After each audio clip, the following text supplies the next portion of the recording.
Yo! Hi! Wow. Sometimes the things I hear from these housemates, oh my goodness. Ladies and gentlemen, I try as much as possible to protect my sanity because there are certain things I hear and I begin to question my intelligence. I begin to question my sanity because the way they say it, it sounds so good. Like it sounds so good to be true.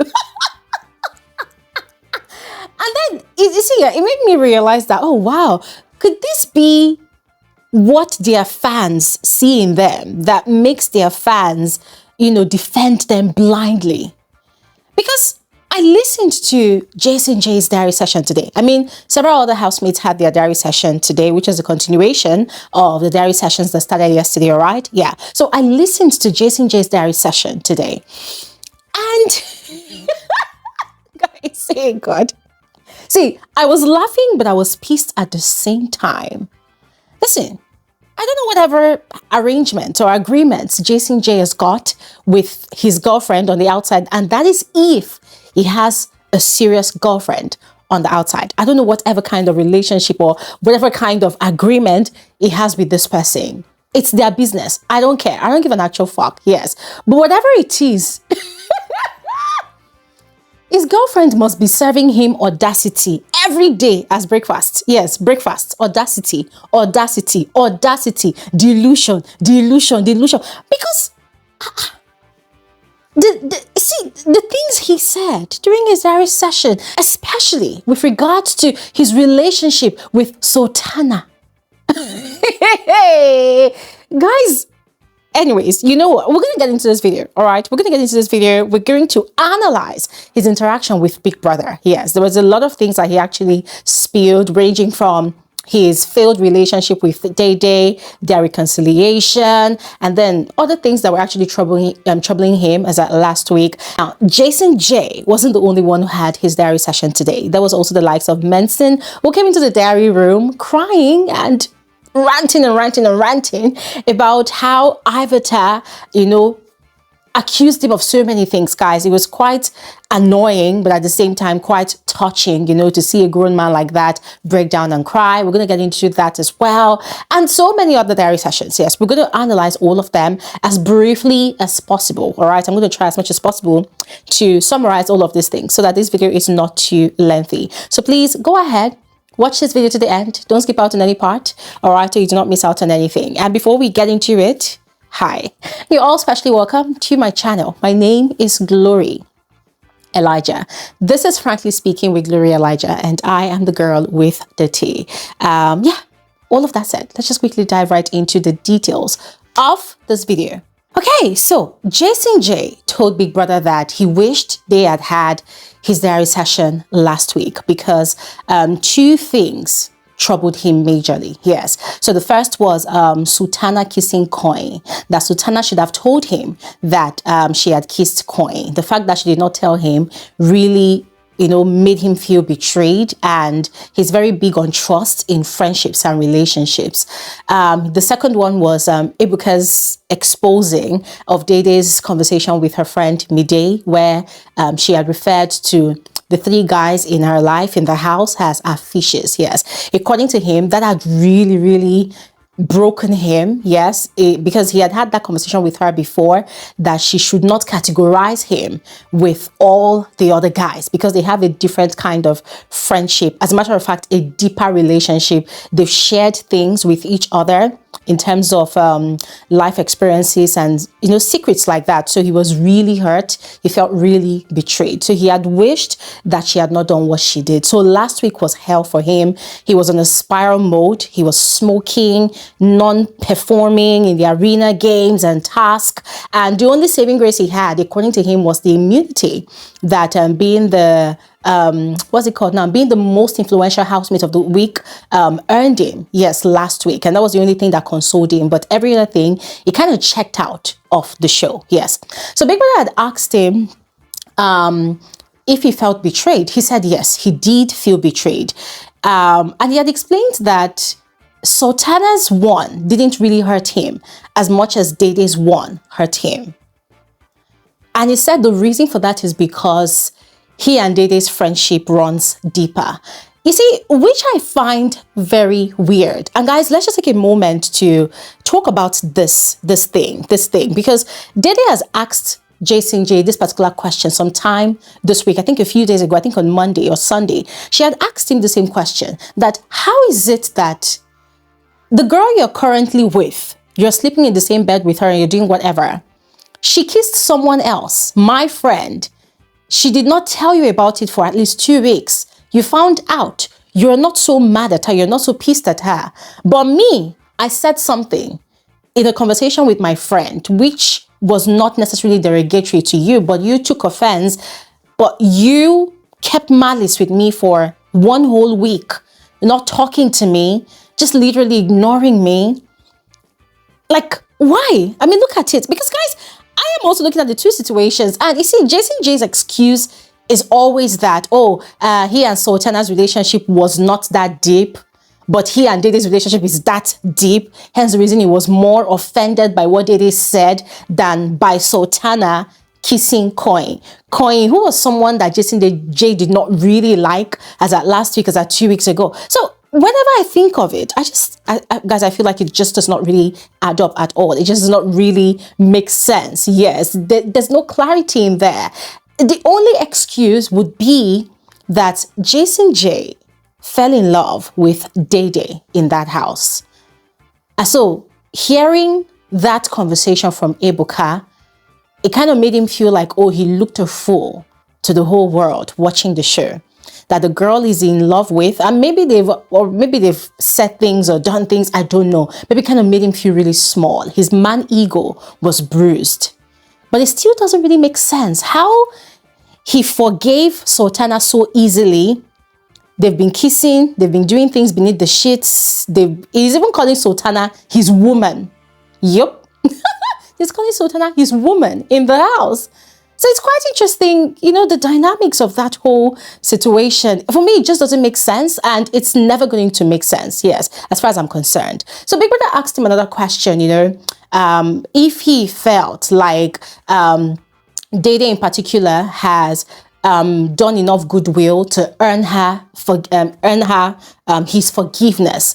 And he said, well, that he has actually looked into it, they've reconciled, but the thing is, their friendship can no longer be the way it used to be. So now they're just trying to find common ground, they're just trying to build something new. Everything is just on the surface level, but things can never go back the same way they used to be. And I'm like, of course, things can never go back the same way they used to be, because Dede, the only thing she did to offend you was what she said. She did not do anything else. But you have started smooching and cuddling and shagging or doing whatever with somebody else in the house. So the shame will not allow you to bring yourself to her, because you are no longer pure. You used to be pure, Jason. You are no longer pure. Because I'm going to be frank with all of you, at some point I kind of got exhausted listening to Jason being the victim in all of that situation. I mean, to some extent he was the victim, but the moment he moved on to Sultana, and you see, there's also this other part that we're even missing.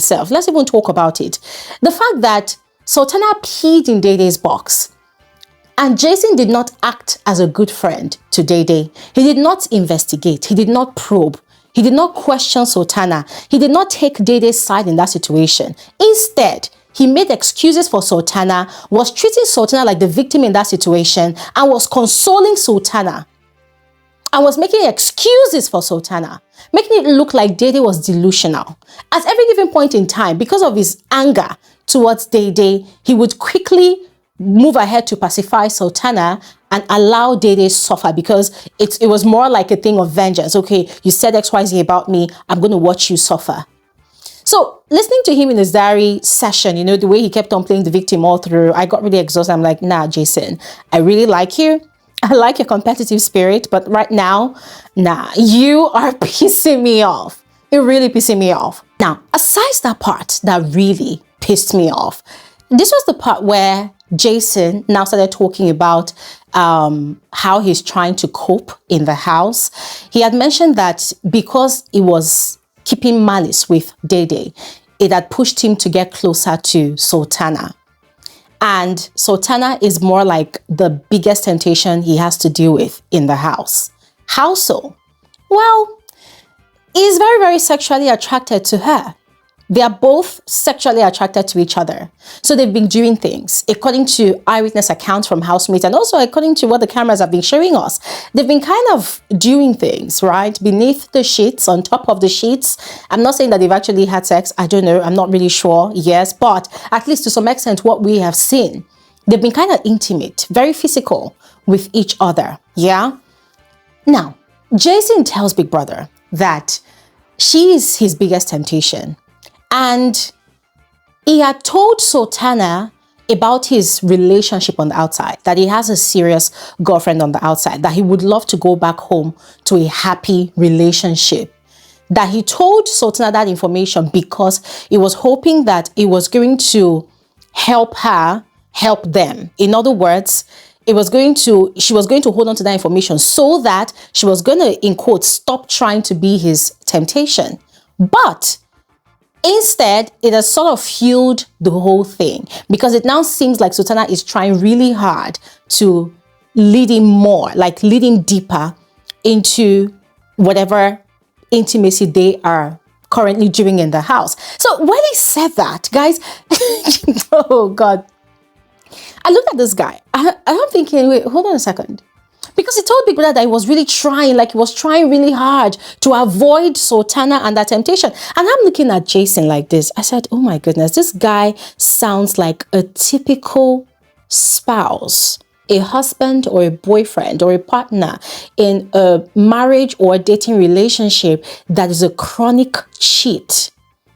So when they cheat and cheat and cheat and cheat, they completely exonerate themselves from the crime that they are committing or from the offense that they keep on committing. They completely exonerate themselves. They remove themselves from the situation. It's more of like a detachment thingy that they do. Like, oh, I'm completely detached of that offense. I am bereaved of sin.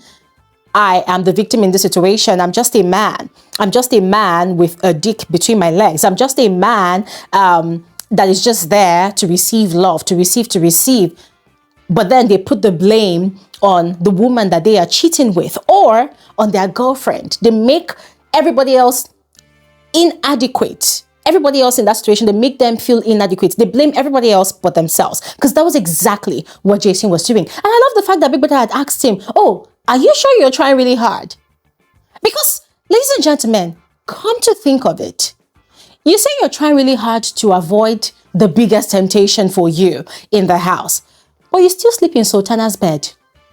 You still cuddle with her. Even if your bed is close to hers, you've not made any effort at all to switch beds. People get evicted from the house every Sunday, at least 2 housemates. So you cannot claim that there aren't free bed spaces in the house. There are free bed spaces in the house, but you have refused to move. You're comfortable in Sultana's bed. You enjoy what people are doing. You are used to it. You've grown accustomed to it. She satisfies your cravings and your yearnings at night or during the day in that house. You enjoy it. So to remove the guilt, like to completely detach yourself from the guilt, you are now passing on the blame to her that, oh, because you've told her that you have a girlfriend outside, that should have given her the initiative to stop being your temptation. How is she supposed to stop being your temptation? And you see, when people asked him that question, oh, are you sure you're really trying hard? He now like, that's a good question, Big Brother. It's just that there's some things that I'm so used to. I don't even, like, dude, shut the fuck up. Shut the fuck up. Shut the fuck up. See, ladies and gentlemen, listen, I like Jasonjae. I like his competitive spirit. I love how fast he is with task and the arena games. I like his energy. But today's diary session kind of revealed a side of his personality that I do not really like. The fact, see, I am all for people taking accountability for their actions. If he had taken accountability to say, oh, Big Brother, I'm actually struggling with detaching myself from doing whatever I have been doing with Sultana, that makes a lot of sense because that is him being a grown man and taking accountability for his actions. But the fact that he was saying what he was saying, and at the end of the day, he will now crown it up with, and when I go outside, I'll go and explain to my girlfriend. It now makes me wonder, are you in an open relationship outside? Because if that's the case, it's fine. I mean, I've seen cases where housemates have agreements with their lovers outside the house. Okay, well, I'm going into Big Brother's house, so I'm going to do X, Y, Z. I'm going to do the most, but that means that I still love you. When I come out, I'm going to make it up to you. And they have an agreement, and it's fine. But you don't come into the house and then you make this impression of having a very, very loyal girlfriend, a very obedient girlfriend. So you come into the house and then you mess around, do whatever you want to do. And then when you go outside, you're going to go and just give her one flimsy explanation. And then she's going to open her arms and welcome you back. Why? Because you have gone through Big Brother's house and you are now a superstar. So you're expecting that whatever the case is, when you come out, and look, with the look of things, I have a strong feeling that when Jasonjae, like when the show is over, Jasonjae is still going to be hooking up with Sultana. No caps about that. There's nothing anybody is going to tell me about that. And this one is actually for Jasonjae.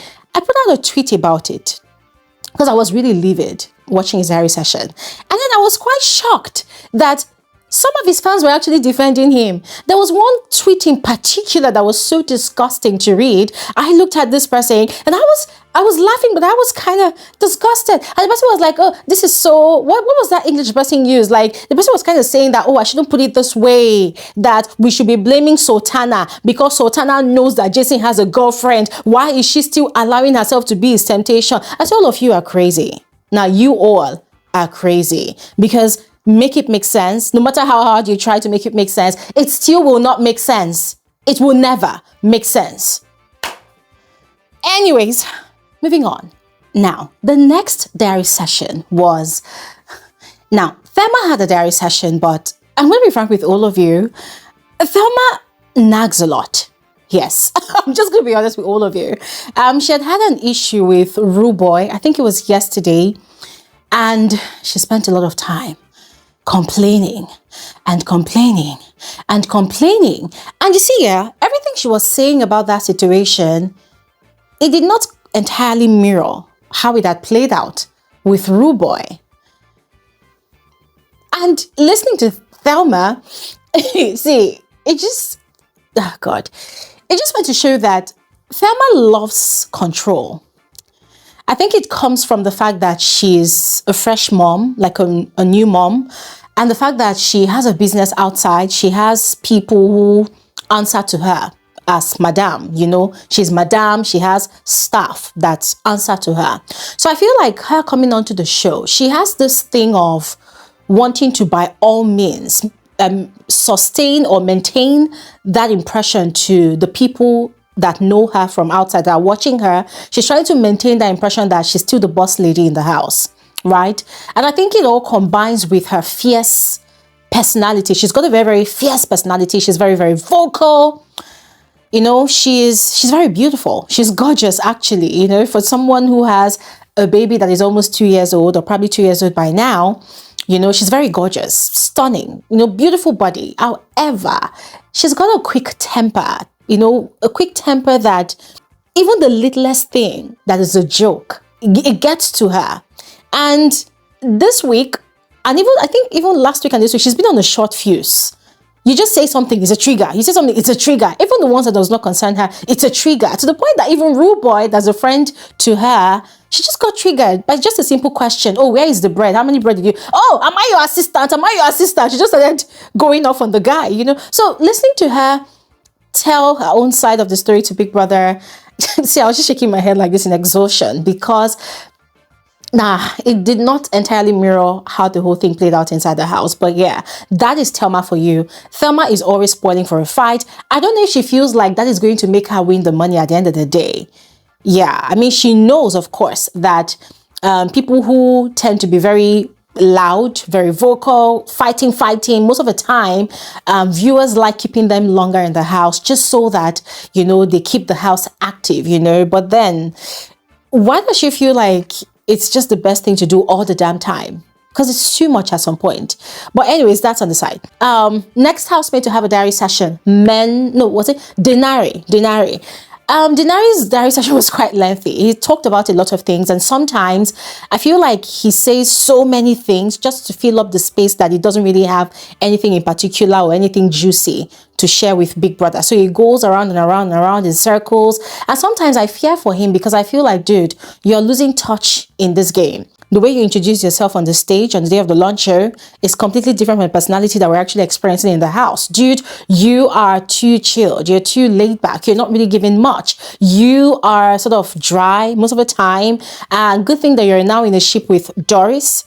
But Doris is more of a fire personality than you, and it makes it worse because already you're a chill guy and now you're in a relationship with a girl that is very, very spicy and feisty. And so what that does is that it makes you shrink even the more, because when you try to shine, she doesn't want you to shine too much more than her, you know. But anyways, he brought on a situation he had with Culture. Now, if you all recall, on Sunday, Ebuka had actually exposed a conversation he had had with Gigi Jasmine, where they were talking about the most attractive housemate in the house, male or female. And I think he had said that, okay, the most unattractive, yes. He had said that Culture had the most unattractive personality, not by his physical looks, but by his character. And that is because you cannot tell something to Culture and believe that it is safe, because it's definitely going to go out there and spread it all out to people, which is a fact because he wasn't lying. Gigi wasn't lying. In fact, it is a known fact in the whole house that Culture is a basket. Anything you pour into it, it pours out, like it leaks out. Culture has an unbridled tongue. Culture does not know how to keep a secret. You cannot tell Culture something and go to bed and sleep peacefully and believe that he's going to keep it safe. No, there's no secret with Culture. He goes around exposing everybody and he transfers people's secrets from one place to the other. That is how he is. So Dinari wasn't lying. But then again, there's the fact that Dinari and Culture, they have a very good relationship. They are friends. They know each other from outside. Dinari, Culture, Ruboy, Jasonjae, they know each other from outside. So it kind of really offended Culture, and Culture started giving him attitude, like more like, just stay away from me. I don't want to talk to you. You said XYZ about me. So Denny was complaining to Big Brother that he doesn't even understand why Culture was giving him attitude. So I love the fact that Big Brother asked him that, okay, hold on a second. If the reverse was the case, how would you feel? He said, Big Brother, right there and then when Ebuka said what he said on Sunday, that he had tried to explain to Culture, but Culture was not having it. And I love the fact that Big Brother also called him out on that, oh, you're trying to explain yourself in public? Because the right thing for him to have done was, okay, after the live eviction show, you call Culture aside and you beg him, apologize to him, make peace with him, because he's your friend. You are the one that offended him by the thing you said. He now said, he understands, but the kind of person he is, if anybody says anything about him, he's not going to be offended because he knows that he doesn't really have a deep connection with those persons. But if something like this comes up that his friend said about him, the first thing he's going to do is he's going to call that friend aside and he's going to have a conversation with a friend. He's going to trust that that friend would not want to deliberately sabotage him in the game, which makes sense, ladies and gentlemen, no qualms about it. However, Dinari forgets that all fingers are not equal. In other words, every human is not tailored the same way. Every human is not built the same way. The way I will condone things, the way I will handle situations cannot be the exact way, the exact format that another human is going to handle situations. That is why we're all dynamic. That is why we're all different in our own unique ways. Big Brother said, okay, he understands his feelings are valid, blah, blah, blah, blah, but he still needs to talk to Culture. So he said, okay, fine, that because Big Brother mentioned this, he's going to talk to Culture. I said, so because Big Brother mentioned it, you're going to talk to Culture. Without Big Brother mentioning it, without Big Brother explaining to you, common sense should have told you that that should have been the right thing for you to do. Anyways, moving on. Dede was the next housemate to have a diary session, and ladies and gentlemen, that young woman curved us all. We were all waiting with bated breath for Dede to walk into the diary room, sit down, and fill us in on the details of what exactly had actually transpired between herself and Kola in bed, in Kola's bed last night. Dede knew that the whole world, all viewers are going to be keen on that information. We're going to be itching for that information because right there in that bed that night, they said it. She said it. That, oh, she knows, she understands the kind of speculations that are out there right now. Oh my God, shit. So when she walked into the diary room, she acted oblivious to whatever had happened. She did not mention it, and neither did Big Brother ask. If her Big Brother even asked her, oh, what's happening? How are you today? That she was like, nothing new has happened around that today. I say, hey!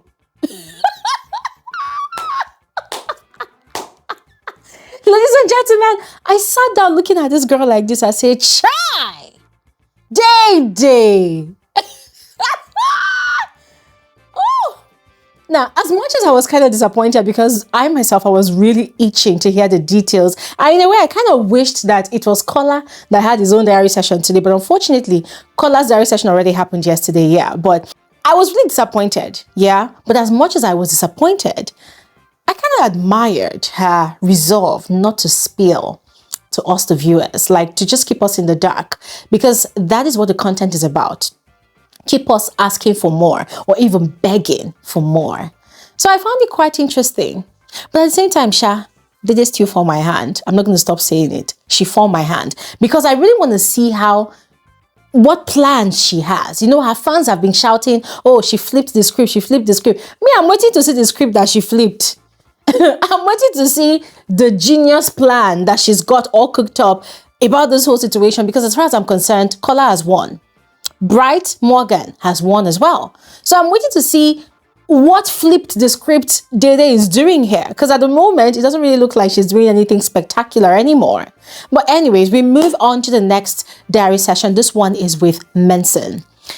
Ladies and gentlemen, oh my God. I'm not going to lie, as much as I felt really sorry and really, really bad for Menson during his diary session, as he was complaining and ranting about Ivata's accusations, I was really pissed. Yeah, because this guy, oh God, I don't want to imagine how Menson quarrels with his girlfriend. That guy comes across like a nag, a terrible nag. Because he was just ranting. He was not even allowing Big Brother to talk. At some point, he told Big Brother, I don't even know why you even woke me up from sleep. Big Brother had to tell him, be careful. Because I'm like, what's wrong with you? Like, dude, where do you think you are? Have you forgotten where you are? It was so really annoying. Yeah. But then I understood where he was coming from. And I'm going to summarize. His hurt is, it was just being very playful with this girl. They were being playful with each other. But she wanted him to have sex with her. She had made several sexual advances towards him, and he had avoided all of them. And this is because, as he had declared to the whole world, he has a serious relationship outside. He has a girlfriend on the outside, and he's not going to sabotage his relationship for anything or anybody. And Ivata was aware of this. So probably out of spite that he had rejected her advances several times, she started spinning all of these false narratives about him. So I love the fact that Big Brother asked him if he has never said anything negative about her. He said, yes, he probably has. That it could be that he said it out of anger, yes, but he has never for once attacked her negatively or, said anything to offend her to her face. That it's when she's giving him problems that he just tells people that, oh, she's being toxic towards him. Now, the fact is, Menson, as much as the accusations were kind of false, yeah, it was not being very, very straightforward. So I felt like, in a way, it was kind of trying to play emotional blackmail with Big Brother and us, the viewers, trying to make it look like he's entirely, faultless in this whole situation. But then I love what Big Brother crowned it all with. That you cannot see. Oh God, Big Brother used my favorite line, my favorite quote. Big Brother, are you sure you're not listening to me when I talk?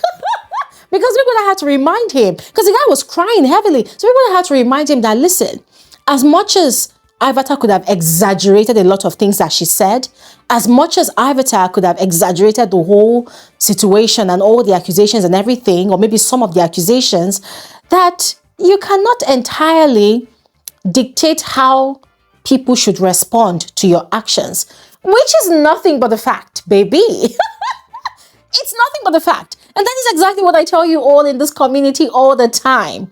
You cannot throw a slap to someone, and then when the person decides to use a hammer to hammer you down, you cannot dictate, you cannot complain that, oh, you are being too harsh. No. Whatever you do to someone that is negative, that is toxic, that is vile, you don't know the impact your action has on that person. So when they decide to retaliate, when they decide to respond in the meanest manner ever, in the most toxic manner ever, you cannot dictate it. You cannot complain about it because you threw the first assault. Yeah. So listen, I just loved the way Big Brother ended his diary session on that note because that was nothing but the truth. Next, we had Big Soso. Ladies and gentlemen, Big Soso came to the diary room to lie about why she had issues with Dede the other night. You all remember what happened. The way she had attacked Dede's character, attacked Dede unprovoked. She came lying, spinning all the narratives, you know, just lying. And I was kind of disappointed that Big Brother did not call her out on her bullshit. But I also kind of suspected that maybe Big Brother wants that storyline to develop and to bring more action, more content to the show. Maybe that's the reason Big Brother did not touch it. Yeah, that's the only excuse I can think of because that girl was lying. And once again, she came on this very, very stupid high pedestal that she has placed herself, came and was just, anyways, that was that for her diary session. And then finally, Faith. Ladies and gentlemen, as usual, Faith's diary session was just a breath of fresh air. I love the fact that every time he has his diary session, let's say maybe for every next diary session, you can sense the growth. You can sense the self-evaluation that has actually taken place prior to him walking into the diary room. You can sense that his level of awareness has increased. His level of perception has heightened. His sense of perception, his sense of perception has heightened, right? The guy is very, very keen on growth, on development, self-development, and I really admire him for it. His intelligence is not to be wasted. The guy is just a unique individual, you know. But another thing that really excited me about his diary session was the fact that he got into his detective mode. You know, he was seeking advice from Big Brother about his friend, Sultana, you know, that she's the type of person that enjoys receiving but does not reciprocate. And Faith is not the first and only person that has complained about it. Doris has complained about it several times, that Sultana tends to be very selfish. And guys, if you all recall, the only reason Sultana became friends again with Faith after that whole bed situation is because she noticed that the guy is brilliant. So whenever they have a task, she will go to Faith and beg him to help her write out her point, her lines, so that she too will sound intelligent. I'm not saying she's not intelligent, but she likes Faith's level of intelligence. So it's not like she's genuinely real friends with him. You know, so he cited certain instances where she had actually shown that she can be very selfish and not the type of friend that enjoys reciprocating, you know, people's goodwill. And then he has said she's very, very mischievous in the sense that she had stolen Doris's necklace, the one that Dinari had actually given to Doris. And she told Faith about it and said she knows that Doris will be looking for it. So he said it's been 2 days or 3 days now, and she does not want to give it to Doris. And I remember that this morning, Doris was still looking for her necklace. This morning. So as at this point in time, I'm not really sure if Sultana has handed over the necklace to Doris yet. I'm not sure. But Faith's point was, he's turned in a moral, what did he call it? I think in a moral pandemonium with Sultana. Because he's trying to be a good friend. He's trying to be a loyal friend. But there's the other side where the friendship is not balanced. It's not reciprocated. And then there's the other side of her that, you know, is very mischievous, right? He's not the type of person that would want to be mischievous for no reason. So the fact that he's aware that she's doing it to people and he has to bear the brunt of carrying that secret, it is really weighing heavy on him. So he doesn't know what to do.